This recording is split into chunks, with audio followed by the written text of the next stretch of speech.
Natalia, and today I am finally gonna talk to you guys about my budget ticket from Houston, Texas, all the way to Seoul, South Korea. This ticket was $714 round trip, including tax, so quite an experience, and I'm gonna share it with you guys today.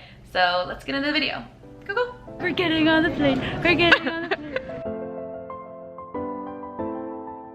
So as you guys can tell, I'm in bed. I'm not sick. I feel like it makes it look like y'all are here to like see me on my like dying deathbed or something. No, I like my bed, and Mong, he lives here and I wanted to be with him. That makes it sound like he's dying. Okay, anyway, the point of this video is to talk about my experience. As you guys know, I took a 3-week-long graduation trip to South Korea this past January, and part of the reason that I was able to do so many things in Korea is because I saved so much money on my airfare. So like I said a second ago, my ticket was $714 with tax, and that is amazing because I had gone to Korea 2 times before this trip. I had gone once in February of 2016 with Asiana for over $1,000, and then I went again in August of 2016, one-way Korean Air, and on the way back American Airlines. Again, that trip was over $1,000. So when I saw Air China for $714, I was a little suspicious. I was a little suspicious on why it was so cheap when all their competitors were basically twice as much. So with Air China, I didn't see any red flags. I got both my checked bags. I got my carry-on, and I got my personal item, which is standard economy for most airlines, right? And I was starting to wonder, like, why is it so cheap? Like, where's the budget part? Like, what's making this flight so cheap? Now, I need to mention that I did have a layover in Beijing, but even with Asiana, I've had to do a layover somewhere. So this wasn't like, oh, this is why it's cheap. So thinking, okay, if I'm not having to pay extra for baggage, if it's not these layovers, like what is it? Is the plane funny? Or is there like really small aisles? Like what's going on, right?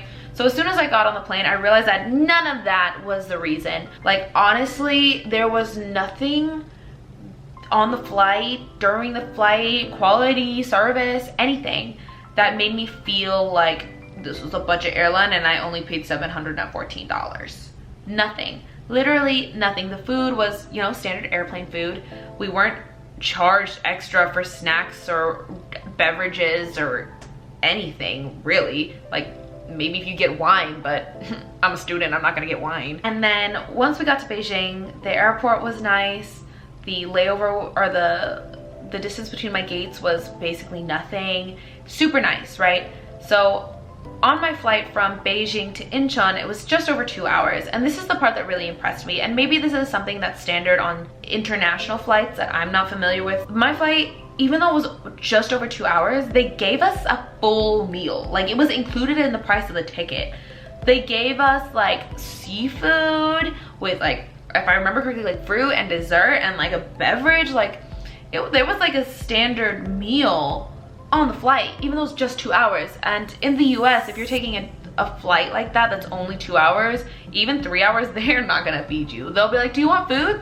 If you say yes, they're like, give me money. The whole point of this video is, if you have the opportunity to take Air China and you are looking for a flight that is cheaper, I 100% recommend them based on this experience that I had, and I will definitely be taking them again. If you guys haven't seen it already, you can check out my Korea 1 vlog. You'll actually see like the whole experience in a as I'm experiencing it kind of way.